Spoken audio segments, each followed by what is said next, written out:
Hello, everyone. We at RAP are happy to present our first U.S. webinar of 2022. I'm Richard Sedano, RAP CEO, and I will be your moderator today.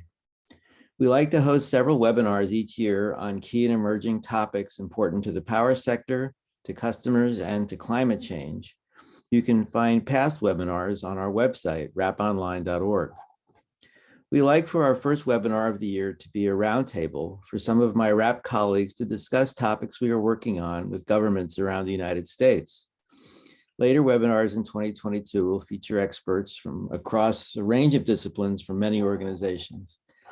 Today, our panelists will include Jessica Shipley, whose government career preceding RAP was in Oregon, Nancy Seidman, with a long career in the Massachusetts Environmental Agency, and with whom I enjoyed the opportunity to collaborate with when I was working in Vermont.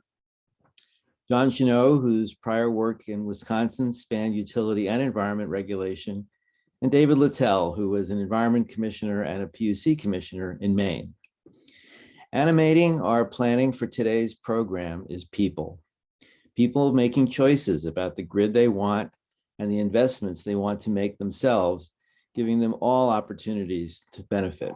These investments can cumulatively substitute for significant shares of what utilities used to do for the grid and change the perspective of what regulators do. States are in position to implement energy transition policies that put the customer at the center. Some attitudes states and their regulators might take include being proactive, anticipating the needs of customers and the grid rather than waiting for the utility to ask for something and then reacting. Transparent, implementing planning and other regulatory processes that are open to considering the needs of a variety of stakeholders, including new business entrants. And equitable and inclusive, ensuring that a quick pace of change enables frontline communities to be well served by the transition, and that doesn't leave people behind. We're going to discuss how all this is happening in states across the country, looking at several areas of regulation we're interested in. Performance regulation, distribution system planning or integrated grid planning, rate design, electrification, and equity in the regulatory process and accessibility to benefits. These topics, including your questions, will take us to the top of the next hour. As is our custom, we will stay on for another 30 minutes of bonus time. We will use part of that bonus time to talk about federal action, large-scale investments, and attention to issues such as transmission and environmental regulation. We appreciate the questions we received in advance, thank you, and we will address some of those in our conversations and others in the Q&A session that will begin after we conclude our roundtable conversations. Throughout, you can type questions into the Q&A window, and we will get to as many as we can. So let's move to our first topic, performance regulation. When I joined RAP in 2001, I thought we would see a movement toward performance regulation backed by the idea that the public would like to know what good utility performance looks like, and what better performance looks like, and that exceptional performance could be beneficial to everyone and would need a reward to achieve it. It's another way to create more alignment between utility interests and consumers, yet we haven't seen much uptake even after the boldness of the New York Rev Plan. Jessica Shipley, you've been working with a few states on this. What progress are you seeing? Sure. Thanks, Rich. And I want to start and preface this answer with, I think, a fundamental point, which is that all regulation is incentive regulation, something that we say a lot internally at RAP. So incentives are embedded throughout the existing system, and those incentives are not necessarily good for customers, such as the incentive to invest in expensive, long-term, long-lived capital infrastructure. And also in many states, the existing system promotes the increased sales of electricity. So at its core, PBR asks, are we getting what we want for what we're paying? So this is, I think, fundamentally about protecting customer interests and ensuring value for money, which is what you kind of hinted at with your question. It is proving to be challenging to implement. I think the inertia of the status quo is quite strong, but I see a lot of awareness among regulators and a lot of stakeholders as well of the challenges of the current system and the need for changes. A state that I would highlight that I know many people also look to as a leader is Minnesota. It's taken a very deliberate approach, deliberate steps over the course of many years to move performance regulation forward. They've developed quite a comprehensive suite of performance metrics that utilities are to be judged by, including some that directly address customer concerns such as affordability, customer service, reliability. And then I also wanted to note that just in this last year in 2021, there was some pretty significant legislative action, which to me signals a continued public interest in pursuing performance-based rates. And a couple to quickly note, Illinois, which will get rid of formula rates and require performance-based rates. North Carolina, which now allows multi-year rate plans as long as some other things are included, revenue regulation and performance measures specifically. And Washington, which is directing the commission to develop a policy around alternatives to cost of service. So many customer protections can be built into a PBR type regime, and it will, I think, be important and interesting to watch how those states, which are really now on the cutting edge of PBR, address customer interest and protection. Those are some thoughts. Well, thanks, Jess. And David Littell, you and I have been talking about this topic for many years, and I know you have some observations to share with us. Thanks, Rich. I want to underline everything that Jessica Shipley just said and emphasize a couple things. One is, I mean, it is hard, but because existing regulation has strong incentives to invest in heavy capital plants and assets, you know, we have incentive-based regulation now, and the question is it doing what we want it to do? In a way, PBR and incentive regulation is like establishing a grading system and getting it right, and it's hard to do, right? And we know that across all of our schools, whether they're colleges or elementary schools. There's a lot of controversy around grading and whether it's done right or correctly. I wasn't an engineer. Engineers are graded on the curve, so a C is average, right? I was a liberal arts person, so an A is average, right? Is that fair? Is that the right way to do it? We can debate that for a long time.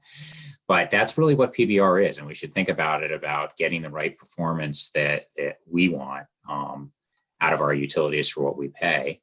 It's also about recognizing exemplary performance. And so getting that data collection right and the metric measurement right is exactly where we should be starting. And that's what the leading states are working on. So I would say that they are going in the right direction, because you don't want to give out an incentive for something they were going to do anyway, right? And if you don't get the baseline and the data right, then you'll overpay. And on the other hand, you don't want to set the criteria for getting an A, for getting an incentive so high that they're not motivated because they know they can't make it. So really working on that. And in that regard, we're going to be talking about equity throughout. I wanted to talk about 3 of the leading states and what they're doing on equity and affordability, because this is sort of the cutting edge, gathering data. The first state is Minnesota that Jess referred to. And that would involve looking at affordability, which they're measuring in terms of rates. That's fairly obvious, but also total customer bills, right? Because we know in the Northeast, we have high rates, but we also have relatively low customer bills. So you should look at both. They're looking at their disconnection and rearages rates, which are also fairly obvious. And they're looking at service quality as an equity issue, looking at the quality across different geographies of Minnesota and different income brackets to the extent that they can gather that information. And then we move next chronologically. That, by the way, that's only for Excel, their largest utility in Minnesota. They decided to start with their largest, and that makes sense. Long, 10-year essentially proceeding to get there. So it takes a lot of work and they're just collecting the data and the measures to make sure they have it right. Then we go to Rhode Island, also had a proceeding for many years that Rich and I and others at RAP were involved in. And in the end, a number of reporting metrics were adopted by the Rhode Island Commission and are currently being recorded by National Grid. One is uncollectible debt. Another is those that are enrolled in the LMI discount program, whether that number goes up or down. And one that's fairly innovative is they're doing an EV charging deployment pilot program in Rhode Island. And they said, look, let's motivate and tell the utility to put EV chargers in low and moderate income neighborhoods, multifamily housing, and let's track how they're doing there. So that's sort of an innovative way that is looking forward to particularly serving disadvantaged communities. And then we go to Hawaii. Now, Hawaii is doing a massive PBR redesign of their entire system, really quite ambitious. And among the areas they looked at are affordability and equity issues. The commission looked hard at how to measure the energy burden, which is high in Hawaii. It's also high in New England. And in that regard, I just emphasize that they decided after a lot of thought to reject the utilities suggestions that they look at the LAHEAP numbers, which utilities and energy people are usually familiar with how to measure, right? Low income energy assistance through federal programs. We know how to measure that. So that's what the utilities wanted to do. And they said, no, we're really going to take what they pay and divide it by the average low and moderate income in Hawaii, because that's what matters. So I think that was a significant decision. They're also looking at payment arrangements entered into disconnections, but interestingly, they're dividing those out by zip code to see if they have geographic differences. And again, arguably we don't do enough of that. Do we have location-based, issues, pricing, and problems to solve in the utility service territories? And they adopted one incentive, and the incentive is sort of informative. The one incentive is to say, look, we're going to incentivize the utilities to work with our energy efficiency administrator in developing energy efficiency incentives to low and moderate income customers, because they realized it takes both energy efficiency administrator efforts, but also working with the utilities. So we're going to set up incentives to make sure that service is delivered and measure it and actually pay an incentive because we have solid enough data on it. So that's an example of 3 states, how they're getting the measurements right, and one that felt that they had enough data to actually set up an incentive to help low and moderate income ratepayers.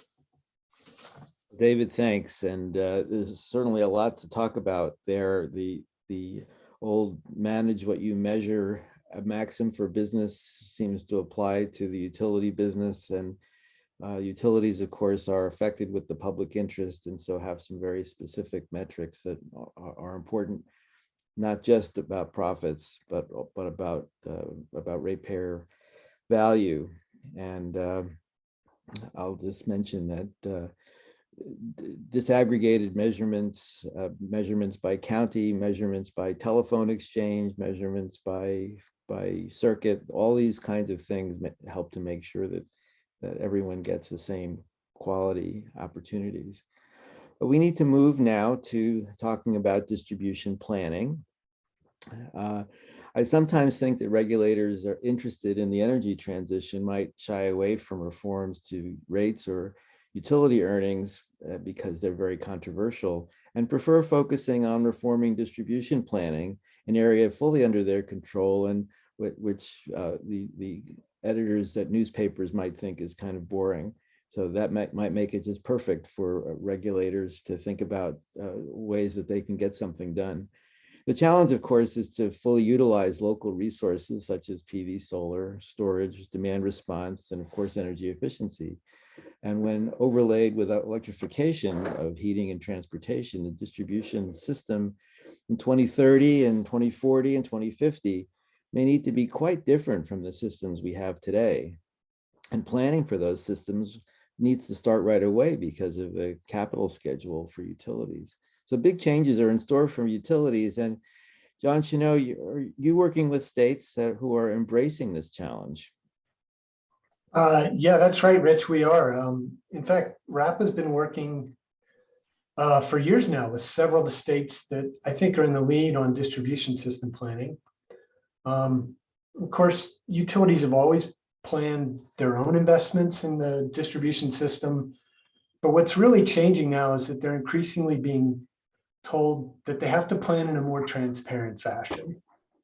They have to engage stakeholders, and there's going to be regulatory oversight of the plans they develop. So could you show the next slide, please? Doing this kind of planning with regulatory oversight is really important for utility customers, I think. Long-term planning can help control distribution system costs, which are actually a rising fraction of the total cost that consumers pay for electricity.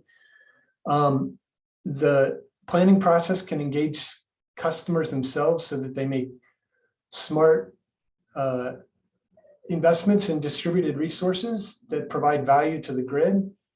And it can ensure that utilities have a plan to integrate those resources and continue to operate the system reliably.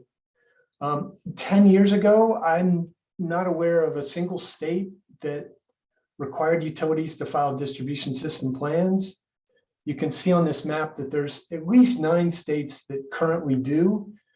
And in fact, if you were to broaden your definition of this to include grid modernization plans, it would be something like double the number of states you see on the map. RAP has had a role to play, assisting through the years. Let's see, some examples would be California, New York, Oregon, and Michigan. What I also find interesting is that states are starting to align distribution system planning with other more traditional planning processes like integrated resource planning and newer ones like clean energy planning. So there's a lot of activity happening here, and I think it's really good for consumers. Thanks, John. And Nancy, I know you have a few other examples to tell us about. Yeah, thanks, John and Rich, for the intro. Colorado, for example, provides an extension of the reach of planning processes that includes distribution planning, and in this case, across state agencies. In 2019, the Colorado legislature required clean energy plans for their investor-owned utilities to demonstrate an 80% reduction in greenhouse gas emissions. And the legislation required a cross-agency effort. Development of the guidance for those plans was actually led by the Colorado Department of Health. The submittals, though, that were required became part of Colorado's what they call ERP, or their IRP planning process. And the legislation required the Air Pollution Control Division to participate in the PUC proceeding, since they were responsible for verifying the CO2 emissions, the carbon dioxide emission reductions projected in the plan in calendar year 2030, which was where it was looking out to, and the comparison back to a 2005 baseline. So I think that's what's unique and important in Colorado, was this cooperation across the emission baselines and the data for forecasting energy needs, data that's used in other aspects of their energy planning, and that now will be in sync across multiple agencies, including being used in the distribution plan. So that was one thing I wanted to mention. And the second thing I wanted to mention was highlight the importance of data availability. Customers large and small need access to their usage and generation data to control their costs, which is the key for distribution planning and for enabling a flexible grid. For example, customers who are including, and I include third parties who are working on their behalf, need access to distribution grid information to enable distributed energy, whether they're looking on the existing system or noting where there might be upgrades needed. So to go back to Minnesota, that's a good example of a commission thinking about a broad range of data issues and their fit within their larger planning processes, as others have mentioned. They have an open access data standard effort that began in 2021 and is ongoing, that's focused on the best use of anonymized and aggregated data. The slide here, slide 10 is a reminder for those who are thinking about the differences between anonymized and aggregated data. The commission looked at 6 areas ranging from contracts and access and thresholds. But the key that I wanted to mention is their focus on customers and how data can be used to support customer and community focused planning. Well, thanks, Nancy. And the talk about Minnesota just calls attention to the fact that several of us at RAP have worked with Minnesota staff and commissioners over the years, and their just sustained positive attitude about asking questions and asking why not, and continuing to have progress there is a great example of good commission attitudes about these kinds of questions. But with that, I want to move on to talking about rate design. The rate design that is a topic that only people involved with our little business can enjoy, but it's so important to how people experience their utility service. And movement toward time-based and location-based rates that might yield system benefits and give customers some valued control over their bills has been slow over the years, perhaps because of anxiety about creating winners and losers. But some states lately have picked up the scent on this. And John, where are we seeing some tariff innovation and successes? Yeah, Rich, it was slow for a long time, but it has definitely picked up. We're seeing innovation and progress really all over the map. I could talk about examples with time of use rates being adopted in Colorado and Arizona, California, Michigan. We're seeing critical peak pricing in Oklahoma and peak time rebates in Maryland and other places. And these developments, again, it's a really important development for customers. So the grid of the future it's definitely going to be more dependent on variable resources like wind and solar. And that means that more than ever before, the utilities' costs of service are going to vary based on time of day and seasonally, and especially during high peak demand events. So adopting time-varying rates is a way to send more accurate price signals to customers and to give them the motivation to respond to those price signals by reducing their load, becoming more efficient, or by shifting their demand to times when costs are lower. Could you put up the slide, please? I do want to say that time varying rates sometimes get characterized as a form of social engineering. I don't see it that way. It's not about trying to control the customer's use of electricity. It's about sending those accurate price signals and actually giving the customer more control over managing their costs. The big trend that we're seeing is not time varying rates per se, but it's the movement towards adopting them as a default rate for residential customers. There are a bunch of large utilities have moved that direction in recent years, and several are in the process of transitioning to time of use rates as a default for their customers. And this slide shows that trend. We project that within 2 or 3 years, 1 in 9 of all residential customers in the United States will be on a time varying rate. And that's going to be triple what the numbers were just a decade earlier. So it's going from a fringe thing to a mainstream thing. And I also want to emphasize, could you put up the next slide, please? That adoption of time varying rates can actually make most customers better off, but educating them on how the rates work and like how they can respond in ways that reduce their own costs, that's the key to success. This slide offers an example from my hometown utility, Fort Collins Utilities, which switched to time of use rates for all residential customers in 2018. And their analysis of data showed not only did the switch reduce peak demand and peak demand costs, which benefits all utility customers, but the customers actually, 2/3 of customers saw lower bills under the time of use rates than they would have under the old fixed rates. And that held true for low income customers as well. So good news there, a really exciting trend.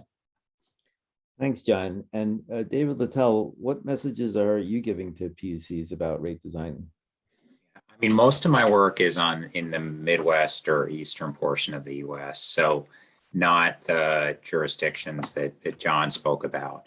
But I mean, what we talk about is it's about really getting the pricing right, so customers have see the pricing that the utilities would see, and utilities were broadly defined to include the supply cost as well, which is not always a utility cost in their structured parts of the country. I mean, clearly the cost of supply is lower in the middle of the night and at the afternoon peak. And now it's lower in the shoulder periods than the summer or the winter, and lower in the summer than the winter. And that's a flip for supply. And the same holds true for peak pricing. So it's really about sending this signal to the customer that they can save money by helping the grid save money. And that's important because as customers are looking at investing in new devices, whether it's storage or an electric vehicle, the customer knows when they can save money and how they can save money the best way, and can make the right investment decisions for them long term. Rate stability is important there too, because we don't want to be changing rates around on customers after they make those investments. And what I would emphasize is, in our part of the country anyway, the opt-in rates seem to be more popular. Maryland has had, unless it's designed like Maryland designed their peak time rebates program. John mentioned peak time rebates. What it is it's simply a design that you get money back if you reduce your usage during peak times of the year when you get a signal from the utility. Getting money back, that's usually pretty popular with any utility customer. And they've been doing it for 10 years. Maryland doesn't really get a lot of credit for it. The utilities, and it was a condition of them implementing AMI, and they did it, and they did it well. And they used their capacity market revenue from PJM, which is why it was a big deal when PJM tried to cut seasonal demand response. They were going to cut out the funding for that, but they didn't. So Maryland still has that popular program in effect. But I want to talk about a time of use pilot that Maryland just finished. And we'll start with a diagram here. This diagram shows the peak reductions. They're all below zero, as you can see, for each of the major IOU utility territories, and for low and moderate income on the left, and non-low and moderate income in the middle, and then all customers. What you see is that every income group reduced their peak usage substantially. They did have to opt into this rate. It was done on a pilot rate, but we saw peak reductions between generally 7.5% and 15%. System saving money, indisputably, when you see this type of behavior. And our second year, and go to the next slide, happened to be a COVID year. So among other concerns we had with COVID is, well, what are all these people that are now at home going to do, and how are they going to react? And is this going to change the results of our pilot? We were happy to see that we did see the load shapes change at home. I've got a lot more diagrams on that we won't get into, but we still saw reductions, and I've highlighted two of the areas here. So even with folks spending most of their time at home, we saw them reducing their usage who participated here. But what's the significance of this? One is that time of use rates work. They can be very popular with customers. Even customers who are so-called structural winners, who know they're going to win. We saw additional peak reductions from customers who already had load shapes that said that they were going to win. But most importantly, the LMI customers save money in the same magnitude, low and moderate income, as other ratepayers. And this study definitively shows that low and moderate income ratepayers can respond to and do respond to, when given the appropriate incentives, a way to save money. Now, is it a lot of money? It depends on how you define it. But in my book, if you can save ratepayers, the lowest amount of savings was in the winter by one utility, about 1%. But typically, bill savings for customers who opted in this program were between 2.5% and 10%. 10% savings on your utility bill, that's good money just by responding to this. So the Maryland Commission is looking at making this a permanent rate, and I think there are a lot of lessons to be learned for even those utilities and jurisdictions that are reluctant to mandate time of use rates. It's a step in the right direction. Well, thanks, David. And I've always liked to talk about the Oklahoma Gas and Electric rate that John mentioned, and how they use it really as a flexible resource to manage the significant wind in their area. So with more wind and solar and storage coming, I'm hoping we can make more progress in this direction.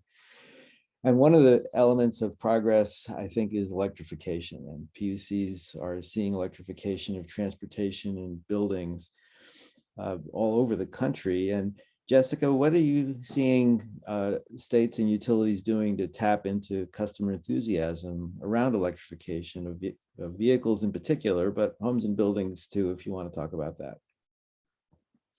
Sure. And my answer, I think, wants to sort of build on the last discussion around rate design, because I think the states and utilities that are most successfully tapping into electrification are those that are recognizing the flexibility that is inherent in most electrified loads.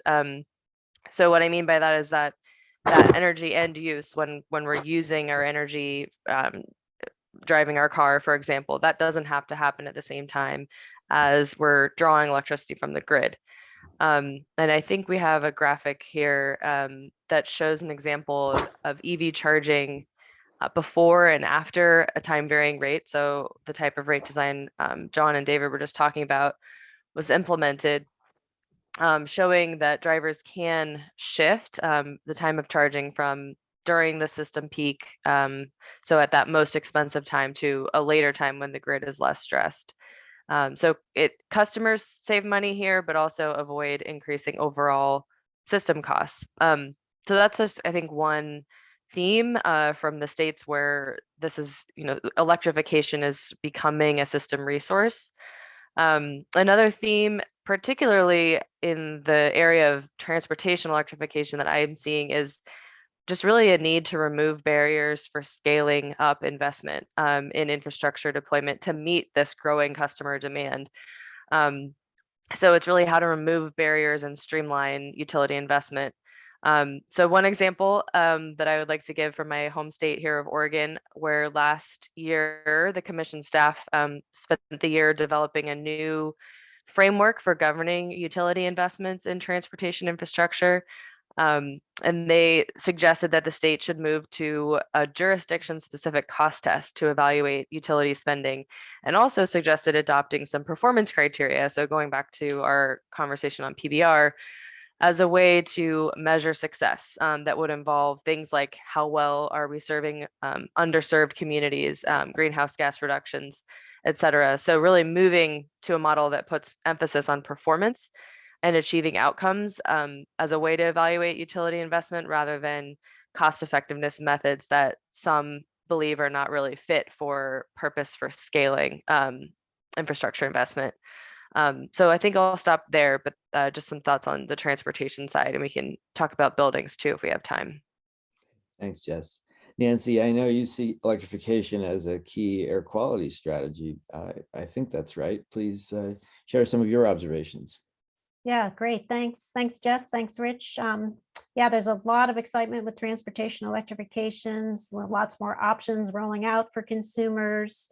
For example, look at all the enthusiasm about the Ford 150 electric truck, which, Rich, it's good news, because increasingly in many states, transportation is a significant source of greenhouse gas emissions. The slide that's up now shows that they're about 30% of the greenhouse gas emissions, and frequently a larger portion of nitrogen oxide emissions, upwards of 50%.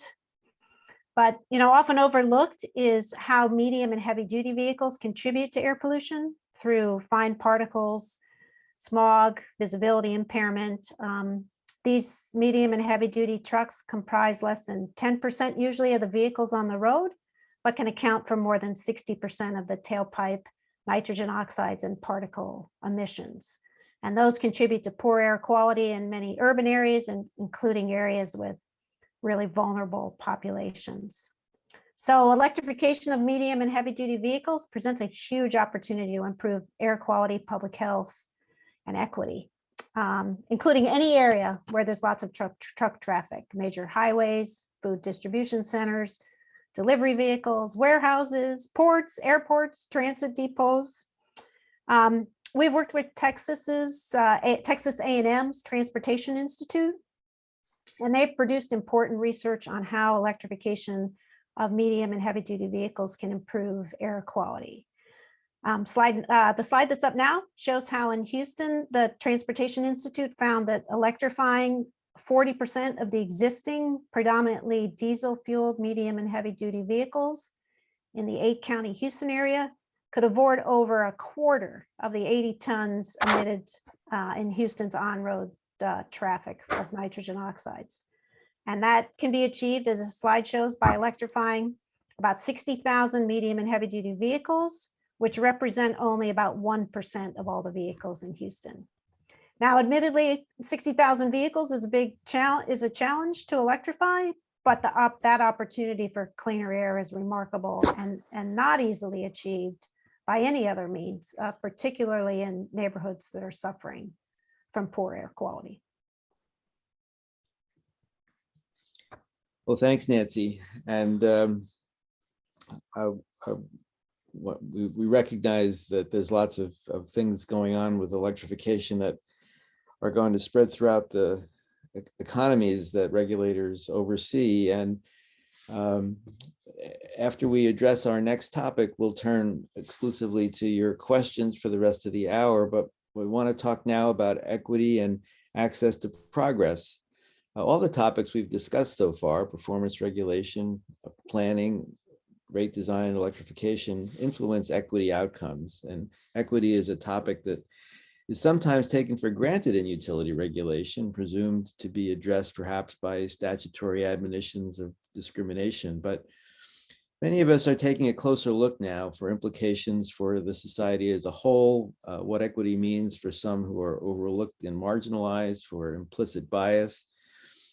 David, in your work with RAP in 2022, how does equity show itself? Well, what I want to emphasize here is that equity issues, some people think of them as new issues, and there is a new emphasis on them. But these issues have always been in front of commissions. Commissions have always looked at what the amount of the uncollectible adder is, how many customers need to be on particular low and moderate income rates, if the commissions have a rate, or protection programs, and try to keep track of them. One, because they're a cost, but two, because affordability is always important. And as we were talking about before in a slightly different context, one thing that struck me that I think commissions are now getting at around getting better data is that we actually, in some regards, have better reliability and equity data on the telephone side than we do on the electrical side. But I think leading commissions are starting to collect better local geographic data on who can pay and uncollectibles in certain areas. And that's a real model that I would emphasize for all commissions to get a handle around is it the same across, the assumption that it's the same across their utility service territory and customer base and income base is clearly not right. So I think we're going in the right direction, but emphasize that this is an evolution, I think, of a better focus in this area of what commissions have historically done. Thanks, David. Jess, same question to you. How does equity appear in your work coming into this year? Yeah, it shows itself now in a variety of ways. We're seeing much deeper and sustained interest in utility regulation from groups that haven't historically kind of shown up or been as active at commissions. And I think commissions are trying to varying degrees to respond, both in terms of better access to decision-making process, as well as bringing equity considerations into decisions, some of what David was just alluding to. One potentially unique, although maybe not anymore, at the time I think it was, example is at the Oregon PUC, they hired a director for diversity, equity, and inclusion. So a staff person, quite close to the commissioners with that focus. New Jersey BPU has an office of clean energy equity, and Connecticut included equity throughout its most recent framework for an equitable modern grid. So a couple examples of commissions approaching this in different ways. And then it's also starting to show up at legislatures as well. There's an increasing recognition, I think, that many PUC mandates don't specifically call for the consideration of equity in decision making. So a few notable examples in the past year or so, Colorado now has legislation requiring the commission across all of its work to consider how to provide equity and benefits to disproportionately impacted communities. And then Washington also now allows utilities to propose a low-income assistance program through a discount rate. So two pretty different approaches there, but I think we're just going to continue to see efforts like that coming out of state legislatures this year. Yeah, thanks. And that's certainly a strong indicator that politicians are zeroing in on this topic. Nancy, I know you have a story from your home state that you want to tell us. Yeah, to add to what Jess was saying about some specific state actions, the Mass DPU opened an investigation into improving stakeholder access to their proceedings. And then the Massachusetts Attorney General expanded on that and established a work group to generate ideas and recommendations to the DPU, which I think we'll be recommending in the spring. So we've been looking at a wide range of ideas for improving proceedings, from things like providing experts to assist community groups with funding, translation services, making technical information more accessible through things like redesigned web pages or requiring plain language summaries from proponents. You know, we all know how dense PUC's proceedings can be and how difficult to follow. So the goal here is to provide community groups with a more accessible, understandable, and accountable system for participating in DPU and siting board actions. Thanks, Nancy. Well, I know that there have been several states that have been using more collaborative processes. I think innovation is associated with collaboration, and so I'm hoping that we'll see a lot more creativity at the PUCs in for equity and for many other reasons to help usher in the new changes that are knocking at the door. And so we have a lot of questions, and I'm going to ask a couple of performance based regulatory questions. So I'll throw a few topics out there and ask David to start, and then the rest of you can chime in as you want to. One question has to do with information asymmetry between the utility and everyone else when creating these structures. My friend Fred Unger from Rhode Island asks if incentives are too easy to get, how can we refocus to help them be perhaps the right level of effort for the right level of reward. And just generally, how do we make performance-based regulation good for ratepayers? Ooh, okay, that's three questions. I'll try to give one answer to three questions. RAP has actually written a paper on data access and data issues in the context of what we should do for performance-based regulation. And we took a posture in it that you might find surprising at first, which is that utilities should actually be rewarded for exemplary implementation of advanced data systems, which utilities struggle with, frankly. And in part for a bunch of the historic built-in reasons that we've talked about. There's not an incentive for doing it right. And so, therefore, there's an incentive for putting them into CapEx, but not for doing it right. And in my state of Maine, we've really suffered with that, with AMI deployment. But what have we learned? Is it who suffers when it's not done right? It's usually, even if the utilities are penalized, it's a small percentage of what they make on it. So the ones who really suffer are the customers. Terrible customer service, terrible bills. And the impacts to customers are much greater than you really can recoup from the utilities. So in this area, since it is so challenging and replicating what the competitive marketplace should do, we've advocated setting up transparent data access systems. That's a little bit of a chore because most utilities do the same as most businesses do. They don't want to give away their customer information, right? That's crazy. What business would give away their customer information? Well, we want them to give away some grid and customer information here. But RAP is advocated for, when you do it and you do it well, we'll actually pay you more. You'll get an incentive over what you should have gotten because that's what the marketplace would do. The marketplace would say, if you're doing what we want and you're doing it in a good way, the way, for instance, your smartphone company would. If you get great service from your smartphone company or one app gets you where you're going better than other ones and directs you around the traffic, that's the one you're going to use, right? You watch their advertisements. So I just wrapped up PBR data access and rewards into the answer to one question. We should think about it because this area of data smart grid customer data and grid data access is only going to become larger and larger. And we've worked in half dozen states on it. It's a big issue, and we need to think about creative ways to address it. Thanks, David. Any of the rest of you want to take up any parts of those several questions I just asked? I just throw one thing in there. It's more of a process kind of point, and I think the question from, let's see, was it Frank or Fred? I'm forgetting. Fred Unger, yeah. Yeah, Fred, there's sort of a counterfactual in there about like, we don't want to be paying utilities for something that they would have done anyway.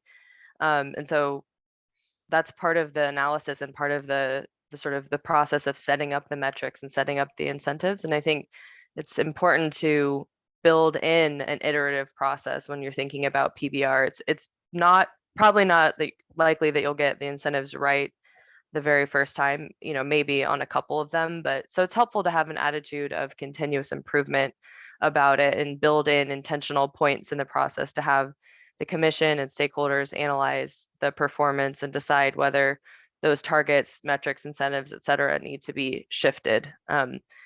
So just I guess kind of a process potential answer to the concern around how to set incentives exactly right. Great, thanks. Should I move on? I'll move on.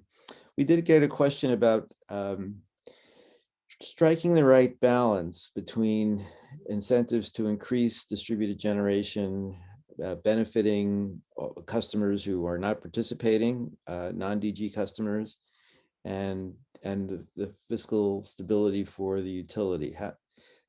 And I think, John, you might have a first crack at going after this one. Sure, Rich. Part of the answer depends on what we mean by incentives, but I'll take it literally. And I'll just say that what I might suggest there is that people use benefit cost analysis methods to assess different potential incentives that they might offer for distributed generation. And this is very familiar in our energy efficiency program planning, when we test whether incentives will be cost effective. And you can look at it from different perspectives. You can look at whether it's going to be cost effective for the actual customer who's installing distributed generation, but you can also look at it from the utility's perspective, or society's perspective, or even the perspective of the customers that don't install distributed generation. And you'll still have a balancing act that you have to perform there. But if you gather information about how different possible incentives look from those different perspectives, then you'll have the data to make those balancing decisions, and you won't have to just tip the scales in one direction or the other without considering the impacts from all the perspectives.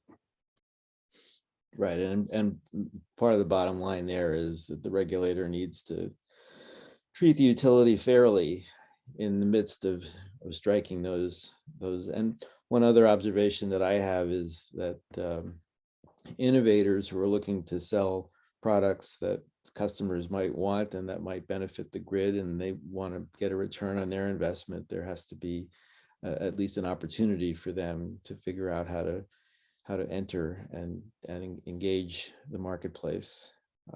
Any of the rest of you want to talk about that? All right. One other thing, John, about distribution planning is the concern that I've heard a lot of people talk about these policies that drive DERs into the grid, but then it appears sometimes that utilities actually assume they don't exist, or assume they won't perform, and do whatever they were going to do with the grid anyway. What do you make of that? Is that a real concern? And if it is, what might we do about it? Well, I wouldn't want to pretend that it never happens. It is a real concern. We have regulators to to try to ensure that those kinds of outcomes don't happen. And I think distribution system planning is a good tool for making sure that utilities not only plan for a transition to a clean energy future, but actually follow through on those plans. I think we're already seeing signs of progress that the distribution system planning requirements that I talked about are yielding benefits for consumers. I'll just mention a couple of ways where we're seeing real follow through. As a result of those proceedings, we're seeing quite a few utilities develop online hosting capacity maps, and those can make it easier for customers to know and for vendors to know where it's going to be easy to interconnect a new solar system. And we've also seen through these planning processes solicitations of non-wires alternatives where customer resources in energy efficiency, demand response, and storage are proving to be less expensive alternatives to what the utility was planning to build to meet some grid need. Those aren't panning out so far in every planning process, but we definitely see examples of success, and each one of them benefits customers. Great. So a couple of electrification questions. Nancy, I think this probably I'll direct to you. Can appliance zero emission standards drive electrification using environmental regulations? Well, I certainly hope so. I think that's a great question and something actually that John and I have been focused on and in trying, we're working right now on a model rule for setting nitrogen oxide standards for water heaters and working with some of the Northeast states who are interested in that approach. We see that in general, doing things like taking nitrogen oxides instead of greenhouse gases, there's more legal authority within the states to use that type of a standard. It's easier, it's types of regulations state agencies have done for a long time, regulating NOx as opposed to greenhouse gases.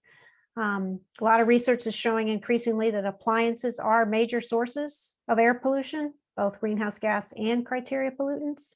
And there are some existing regulations actually in a number of the California districts and also surprisingly Utah and Texas, who have regulated nitrogen oxides from water heaters for almost at least 5 years, in some cases closer to 10 years.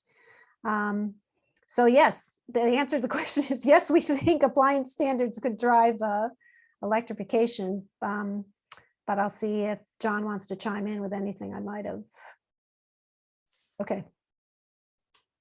Thanks for the question. Okay, and one other electrification related question from Regina, who asks about deploying EV chargers in low and moderate income communities. And she suggests that because most EV owners are wealthy, or at least she thinks that studies show that, is this just a wasted investment to put EV chargers in LMI communities?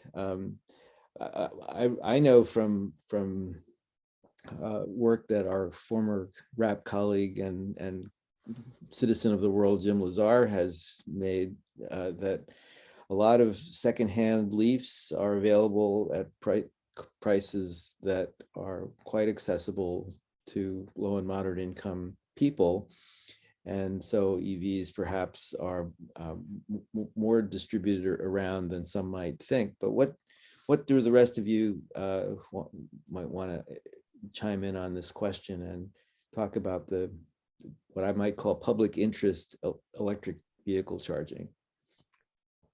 Rich, I was going to mention that a lot of folks who drive Ubers and Lyft cars frequently come from Black and brown communities, not wealthy people. And there's I know in DC and in Boston, there have been pilots to get EVs to cabbies and to Lyft and Uber drivers, both as a source of income and to reduce pollution in urban areas. It's also been looking at ways to put chargers in like light poles in people's neighborhoods, so you don't have to have your own driveway to charge your vehicle. I was also going to mention Jim's the used Leaf idea, so I'm glad you brought that up. Right. When I was in Yeah. government, we paid a lot of attention to public interest payphones in places where private payphone companies wouldn't put them, but we knew that people wanted them in those places. David? Yeah, I add to that, those really good points, Nancy. I mean, that's why we collect data. The states that are experimenting with and pushing for equitable installation of this infrastructure is collecting data on usage. And that's why I would say we also need to focus on the connections that utilities or those that are installing those EV chargers need to make with community groups to get them in the right places where they'll be useful, where other people won't park internal combustion engines called icing into those spaces. And, you know, there's a lot of detailed work that has to get done to make the solutions work. But that's why we collect data to see what programs work to get those EVs, because those communities generally are the ones that are also most impacted by air pollution. And the biggest driver of air pollution, Nancy just said it, of NOx emissions, also VOCs and air toxics, but primarily NOx, are automobiles now that we're cleaning up our power sector. You know, we've still got a ways to go in the power sector, but the automobiles, I mean, that's what people directly inhale, those fumes. So collecting data, I think the states that are working on that will come up with a series of solutions to get those installations done properly and correctly.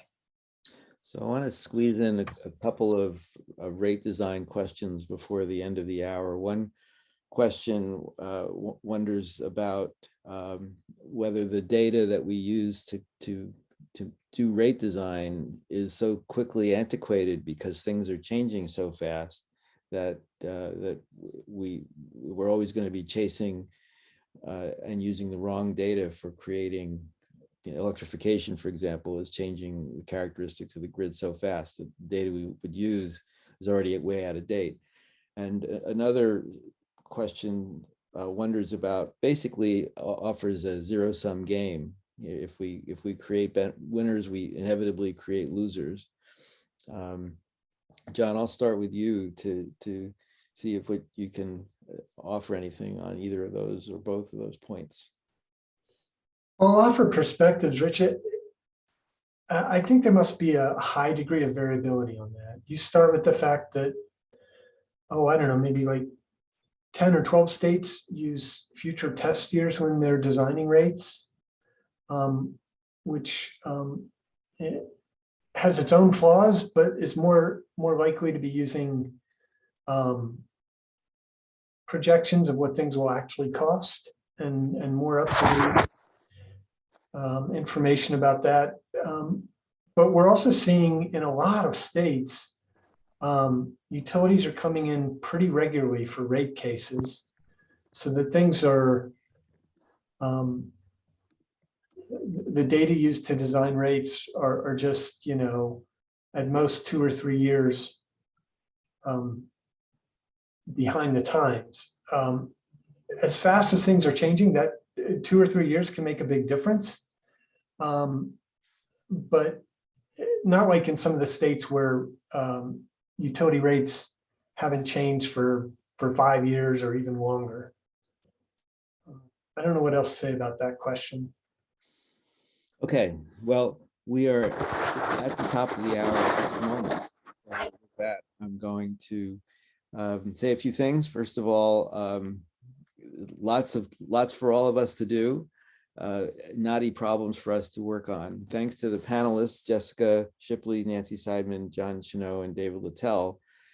And so our formal program is concluded, but as is our practice for WRAP webinars, we stay on for 30 minutes more of bonus time. And I will take some responsibility for the turn of the topic areas that we're going to talk about now to federal initiatives that seem to be climate forward, seem to be sensitive to states, but of course, anything that the federal government does that affects the states will produce controversies and dilemmas.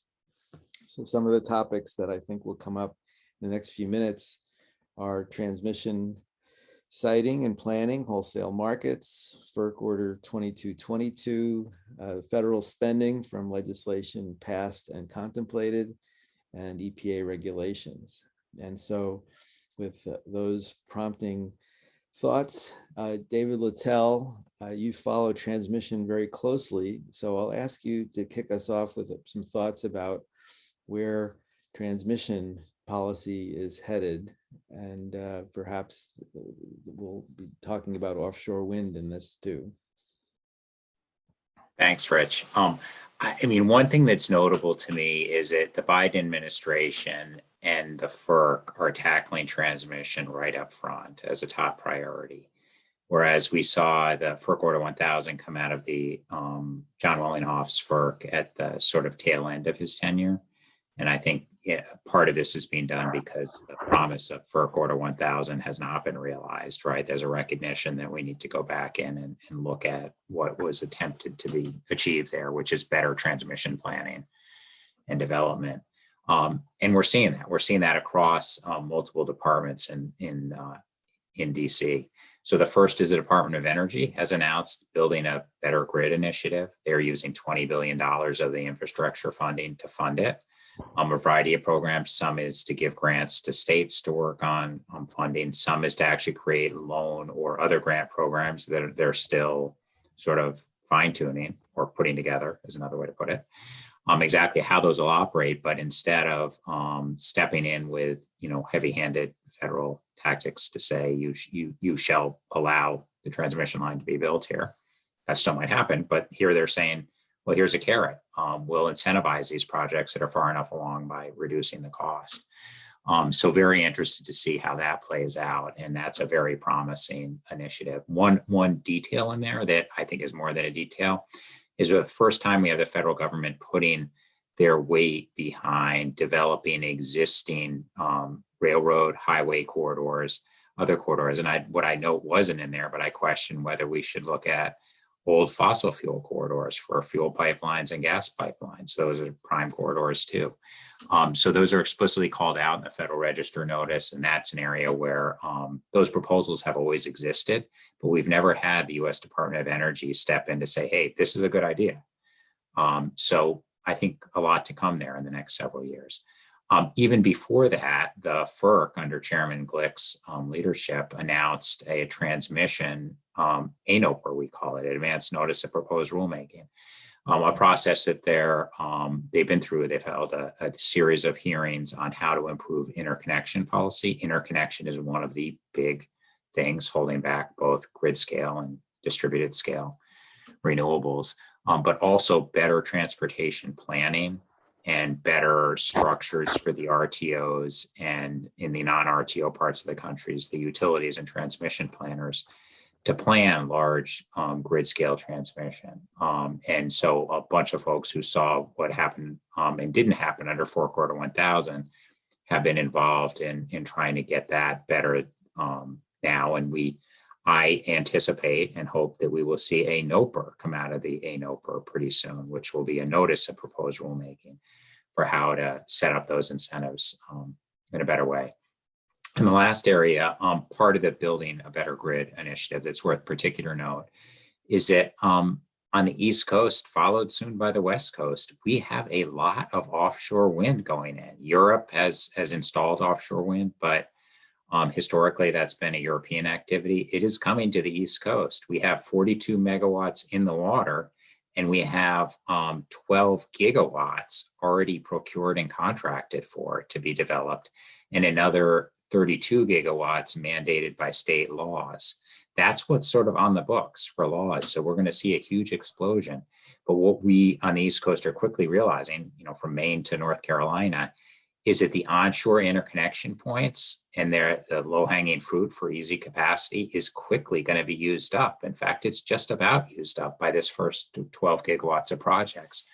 So what happens with the rest? Are we going to put it into the onshore transmission lines that have been so easy to expand already, right? Or are we going to think about building some offshore interconnected transmission loops to make it more efficient to move it offshore, and incidentally move it up and down the East Coast perhaps in ways that are incredibly efficient? Not to mention being able to use more wind and move it back and forth, and reliability loops. If one particular generation lead line goes out, right now that wind farm is going to be disconnected. But if we have a loop, is that efficient to look at? So the Department of Energy and NREL and the Pacific Energy Laboratory have announced a technical review study committee to look at exactly that question. So Department of Energy is getting into it, but notably New Jersey and New York are already far ahead of them in thinking about how to do this. New Jersey's submitted what's called a state agreement approach to PJM to say, hey, we want 7.5 gigawatts and we're willing to take responsibility for that grid. Please approve this program. And New York has led a contract with Con Edison to think about an onshore hub, different concepts. So we're seeing a lot of positive interaction between states that are thinking about solving these problems and the federal government also thinking about how to solve these problems in multiple agencies. A lot going on. It does seem, David, at least seems to me like we need to see more aggressive action between states, among states, or else we'll just have too much money going into collection systems and onshore points of connection, which of course is a lot of times the way the United States works, is because there's no central authority. These kinds of things happen, but it'd be nice to see more cooperation and save us some money. Well, here's another question. FERC is taking some actions to put customers more at the center of the wholesale markets. Order 2222 is leading the way on that. John, let me ask you to say a few things about that and what we can look forward to. Thanks, Rich. Yeah, so this action by FERC is still being implemented by the regional transmission organizations.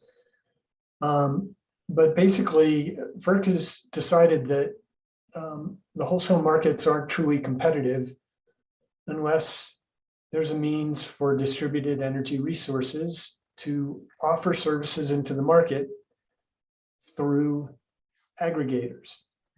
And these aggregators, for example, can line up a bunch of customers that are willing to reduce their demand during peak events,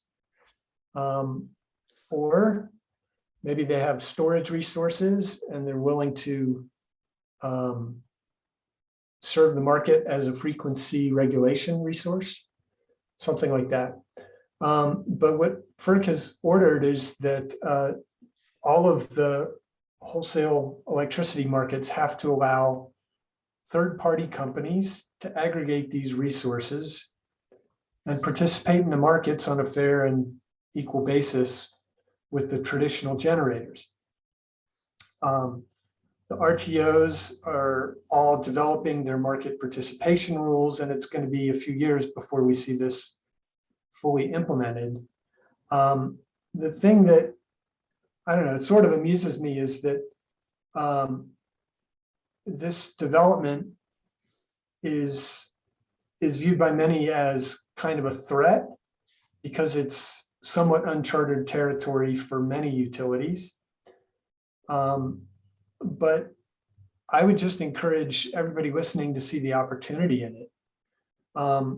When this is fully implemented, customers are going to be able to work with their utility still, or with a third party to get the most value out of their load flexibility, if they're willing to shift their load during times when they can get paid to do that, or get the most value out of their distributed generation or storage by earning some wholesale market revenues.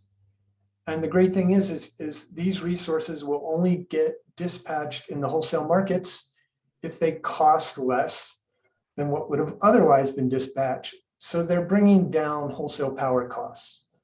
And every customer, whether they have distributed energy resources or not, will benefit from those lower wholesale power costs. So I think this is a really important action that's FERC's taken, and it's grounded in the principle of making the markets genuinely competitive. It's not providing an incentive to distributed resources. It's making the market competitive and allowing them to compete. Yeah, I agree with you, John. I think Order 2222 is an opportunity for local economic development, for local resources, people who sell them, people who install them, to get more business. And I know that Rob Sargent asked a question along these lines about the planning process not fully valuing these resources. And I think you couple the transparency that we've already talked about with the motivation that comes from FERC and many PUCs to fully value these things. And I guess I'm hoping that we will see more fully valued DERs. I want to turn attention to EPA. You've had a few questions. Nancy, you have the bullseye on EPA for sure. You worked there long ago and you've dealt with them for many, many years. There's a question about what EPA might do. So maybe we can just start with a neutral question about what EPA might do. But there's also a question that came in from an audience member today about the impact of RPS's renewable portfolio standards, as well as on air pollution and on equity issues. So sort of the same as appliance standards. What can some of these policies be factored into what air quality regulators are doing, and perhaps also how they affect equity? So wrapping all that stuff up, and what you can. All right, let me see. Remind me if I forget part of it. I'll try to take the RPS question last. So I was going to mention too the question about the Supreme Court and actions. If they strike down the Chevron deference. Reminded me that EPA's actions can have very far-ranging impacts, and it doesn't have to be on greenhouse gases to affect greenhouse gases. There were two I wanted to mention. The administrator's made pretty clear that he's interested in looking at the fine particle public health standard, which we know causes like 100,000 people to die prematurely a year in the US, very significant number, and that standard may need to be lowered, obviously, to try to prevent some of those deaths and other impacts. So I would encourage everyone on the webinar to be watching for actions on that. The second thing is just last week, EPA sort of reinstated, if you will, EPA's mercury and air toxics rule, which the Trump administration had tried to downplay by saying it was not necessary and appropriate. I think I've got that right, David, in the legal phrase, or appropriate and necessary. I can't remember which way it goes. Signaling that mercury and the fine particles that come along with it are a very significant contributor to public health. And obviously, fossil generation is a significant still source of these particles, including things like the appliances, in addition to large-scale generators. So EPA has a number of tools like the public health standards and toxics regulations, which I hope will survive any Supreme Court action on greenhouse gases that can be used in the future.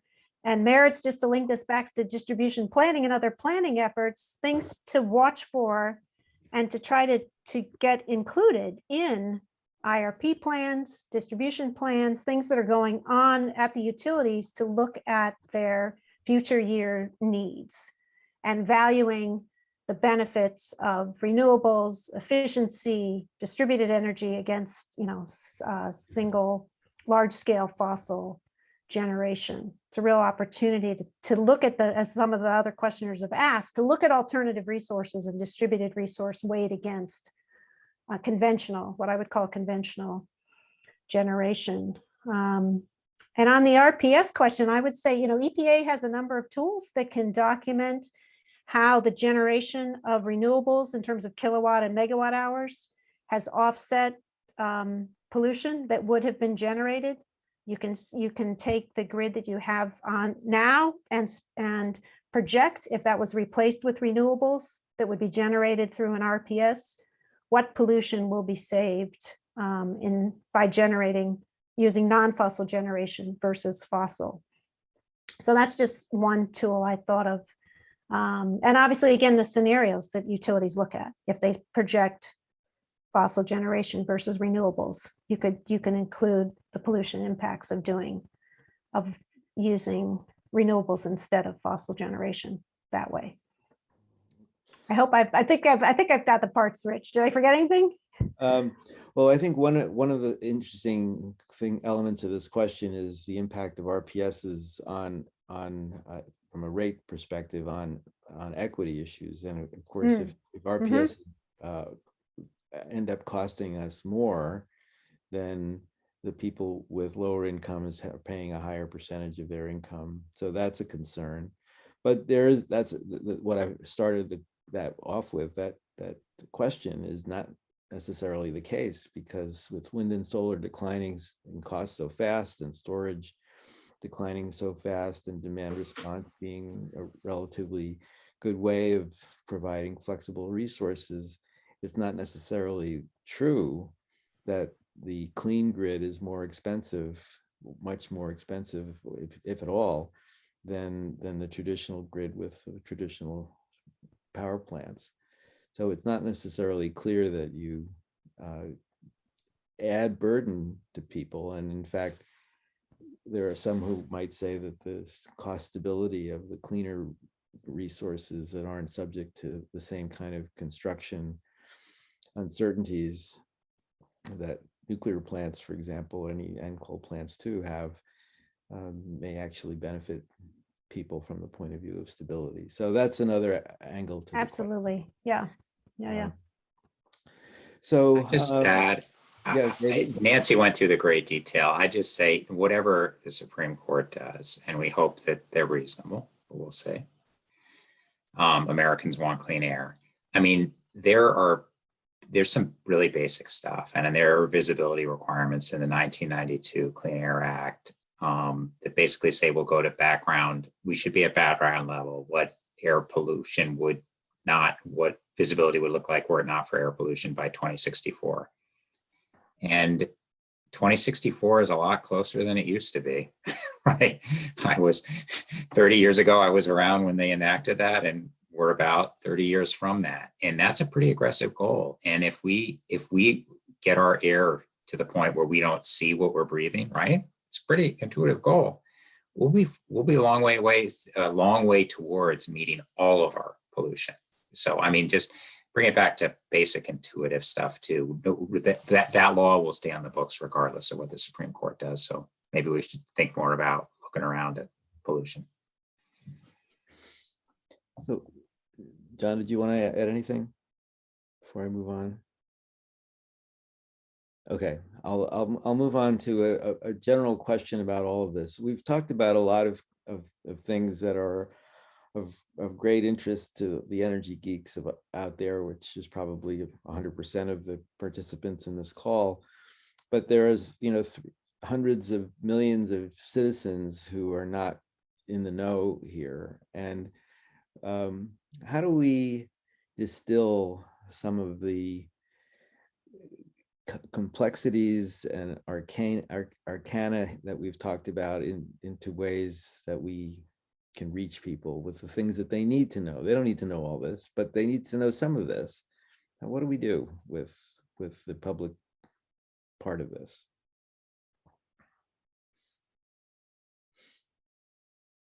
Oh, I've stumped you. Oh, no, I'll grab it. I just didn't want to, at least I'll offer an answer while the others are thinking. I mean, what's different now, and I mean, as you noted, I was an environmental commissioner before I was a PUC commissioner.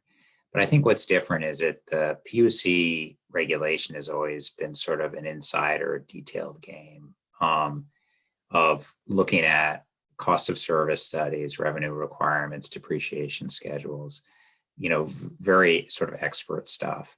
But what I've seen happen, change in the last several decades, and you really see it with students that are coming out of college and graduate school now. They're interested in energy. They're looking at this stuff. It wasn't necessarily that way 30 or 40 years ago. So I think we're seeing a desire for more information and more transparency. And it is, FERC is responding to that by creating an Office of Public Participation. And you're seeing a push at commissions for more transparent processes. So it's going to take a while because there's a lot of resistance. I saw it on the main commission. There's a lot of resistance to changing the way you've always done business, and that, is to be expected. People do as they're trained, right? But over time, I think we're going to see, that demand for from people who are used to computers and smartphones and just wanting data and wanting access. I think we're going to see that change. It won't necessarily be easy, but we'll see that. I have one thing to maybe throw out there. I think especially in the era of electrification, one thing customers need is better, clear information about technology options and sort of cost and performance. There's lots of programs out there for incentivizing different types of customer investments, and a lot of times they're very confusing and actually don't present customers with kind of apples to apples options when they're weighing whether or not to, for example, adopt an EV or choose a heat pump.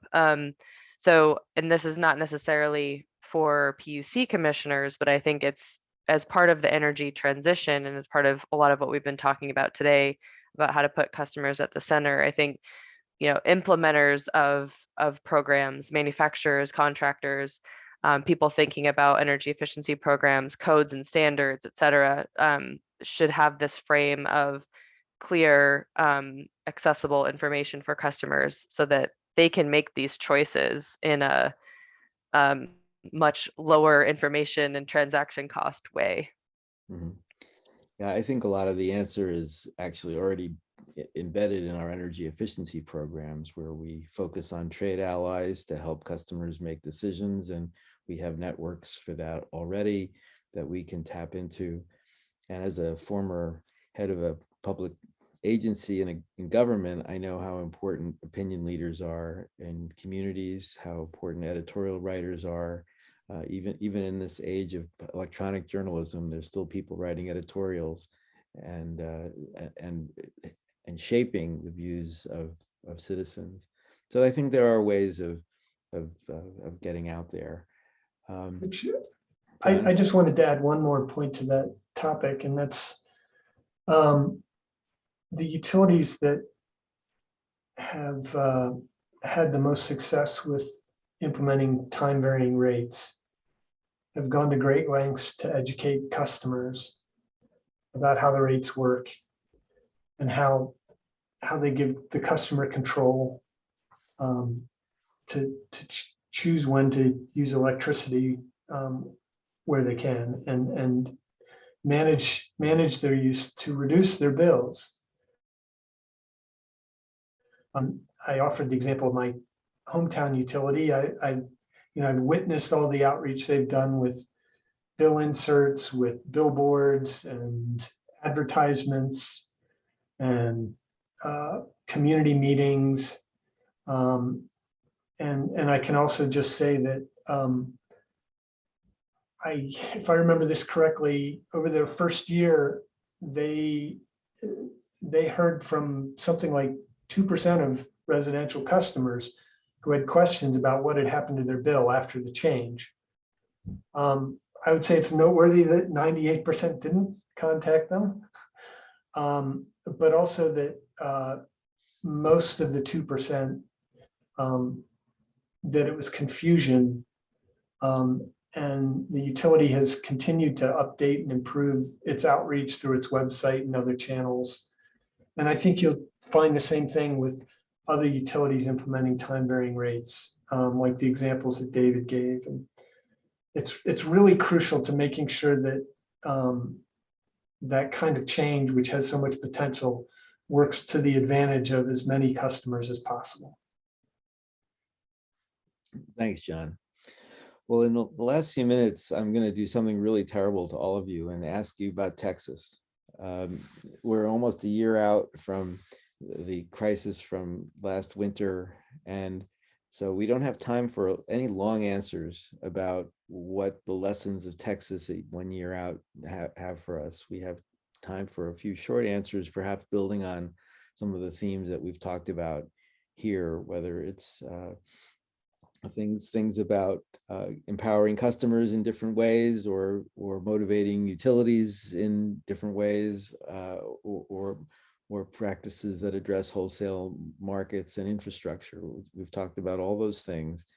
So in a few words, one or two thoughts, what does Texas prompt for you in terms of what lessons it tells people in Texas as well as everybody else?